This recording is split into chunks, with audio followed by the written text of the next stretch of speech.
We are seeking paradise in Mazatlan in the state of Sinaloa, Mexico. We hope to find our forever home in this lovely beach town, known for their beautiful sunsets and as the shrimp capital of the world. We participated in their local activities, admired their gorgeous beaches, and enjoyed some magical moments. At the end of the video, we'll give our ranking based on our dream home requirement checklist. Let's find out how it measures up.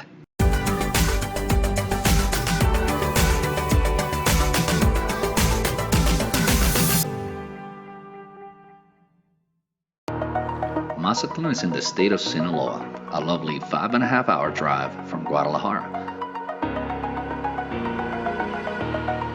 The drive was a breeze with well-paved roads and wonderful mountain views.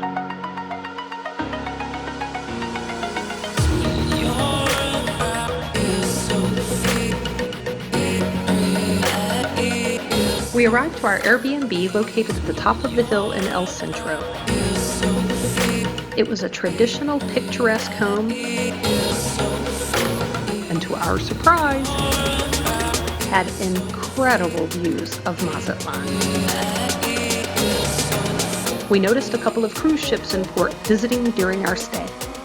I can see myself waking up to these views every single day.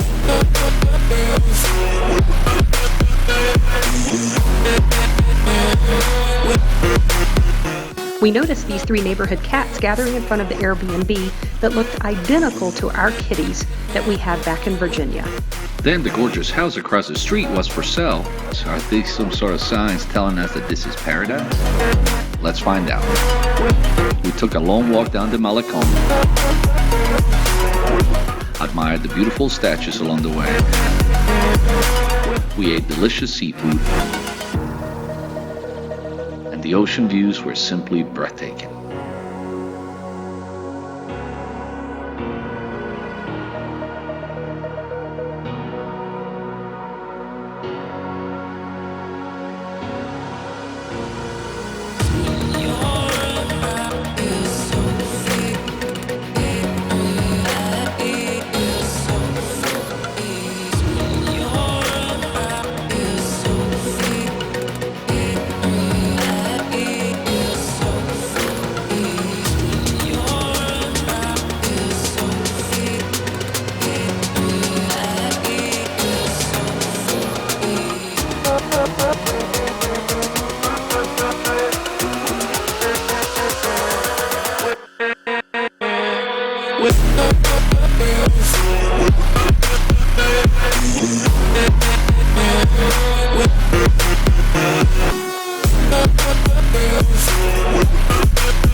In the evening, we took a slow stroll around the historic center streets of El Centro.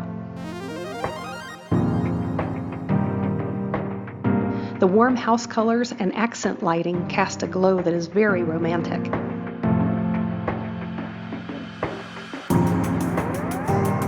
Plaza Machado was beautifully decorated, and many artisanal stands were set up selling souvenirs, among other odd things.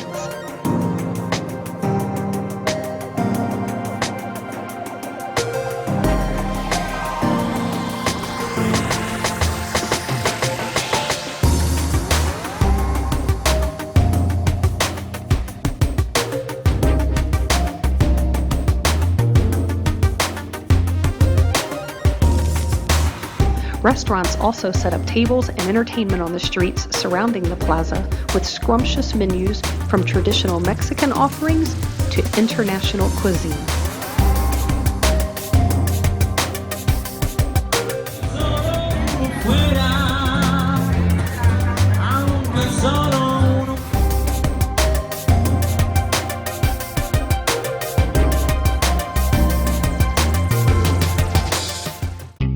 Next day, we were ready for some fun. We caught a pulmonía ride to take us to the other side of town, the Golden Zone. Salsa and Salsa, where you learn how to make traditional salsa and learn how to dance the salsa. But we're going to get to know each other a whole lot better. A few margaritas definitely helps with that too. The hostesses were so much fun, high energy and entertaining. Mucho amor. And lots of margaritas. We made 4 traditional Mexican salsas and they tasted delish. We learned the salsa. We were feeling the moves after many, many margaritas. Overall, a fun time meeting new people, drinking, eating, and best of all, we got access to the resort's pool for some sun. Oh, and their private beach access was certainly a big plus.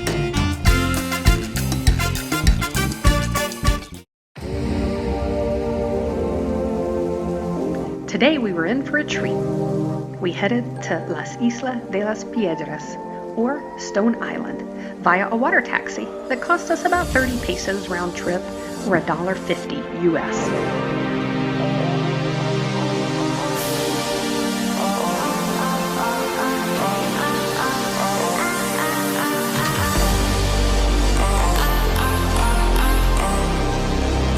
The beach was clean, not crowded, and had soft golden sand.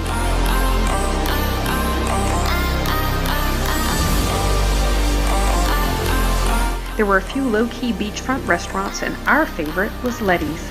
They had the freshest fish right out of the water. Che wasted no time making new friends. The beach is pet-friendly, with only a few vendors and horse and pony rides along the beach.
Continuing our exploration, we took a break from the beach to relax kayaking through the mangroves near Verde Camacho.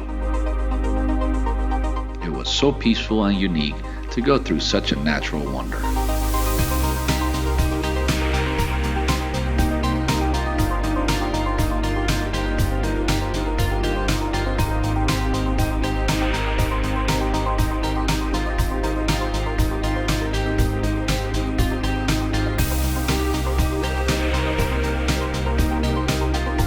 The setting was perfect in anticipation for the best part of our trip. Catching a tour in the green turtle van on the way to release the olive Ridley baby turtles. We have to be honest though, we did worry for a minute driving through no man's land in an old, unmarked van with 2 complete strangers half our age. But then we began seeing the ocean as we approached the Verde Camacho Sanctuary. They were wonderful tour guides. We took a crash course on olive Ridley turtles, their habitat, migration, and the challenges they take to reach the water. The sun was hot, but the ocean breeze made a perfect opportunity to enjoy an ATV ride in search of the area where mama turtles lay their eggs.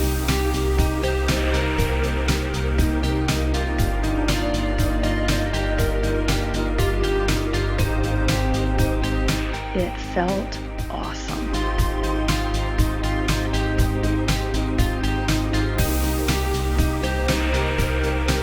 The mama turtles dig holes in the sand and lay the eggs. Then, when the turtles hatch, they dig up through the sand and instinctively scurry to the ocean. We found one of these nests, and you can see the trail in the sand of the baby turtles heading towards the ocean. Volunteers at the sanctuary hunt down these nests every night and rehome them in a covered hatchery where they incubate and hatch safely away from the predators.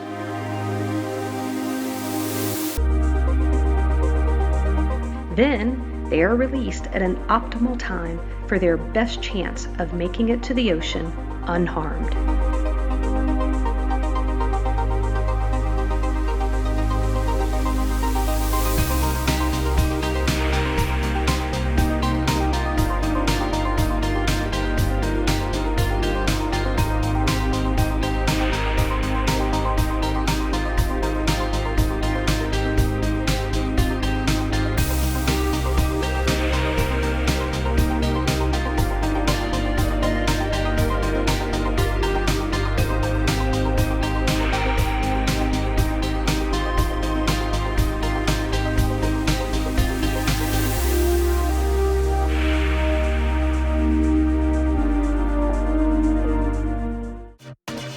course, since we are seeking our paradise home, we took a half day to tour neighborhoods.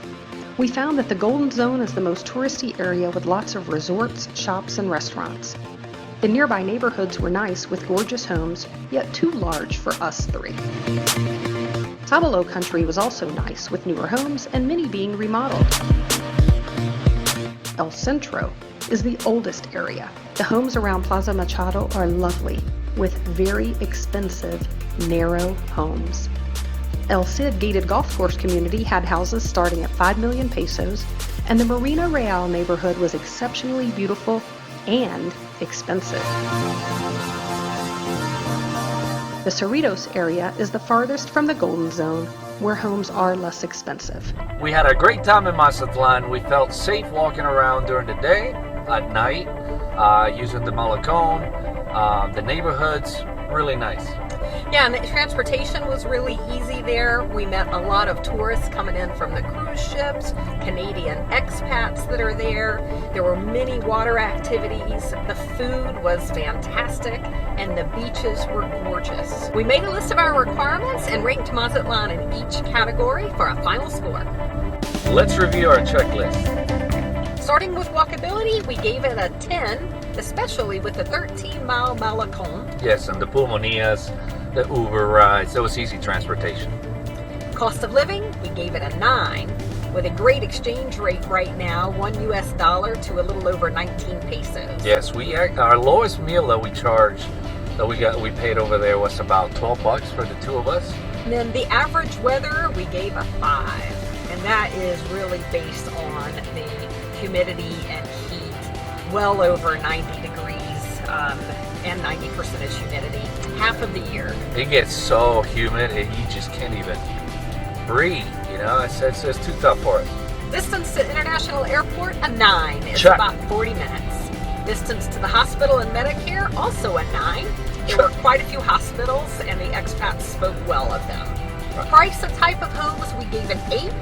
There were a number of different styles, and we found many that were under our budget of 200,000 US. Distance to the beach, 10 plus. It's right at the beach. Check. Right. Safety and security, we gave it an 8. There are some issues, and we do hear about people talking about home break-ins, but it's not as bad as other areas. And population size and things to do, we gave it a 6. It's a population under 1 million, and there's just not quite enough of everything we would like to have in our forever home, in our forever city. Mazatlan ranked a solid 8.2 in our criteria. We didn't feel Mazatlan was paradise for our forever home. We will definitely come back, especially during the month of February when they have their big carnival. There are some negatives, though, especially the hot and humid weather half the year, just tons of tourists coming in from the cruise ships that are in port every week, and also the rising real estate prices. Thank you for watching. Don't forget to like and subscribe, and look out for more videos coming out from our travels and still seeking for paradise. Right, Tweety?